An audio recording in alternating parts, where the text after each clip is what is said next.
Nuke-powered aircrafts, not kidding. Watch till the end. This wasn't science fiction. It was a real military project.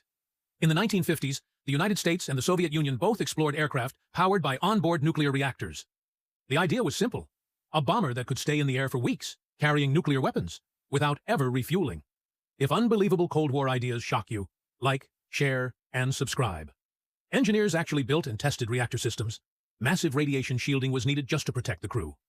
But there was one terrifying problem. If the aircraft crashed, it would contaminate everything below. So the projects were canceled before deployment. Because one mistake could have poisoned an entire country.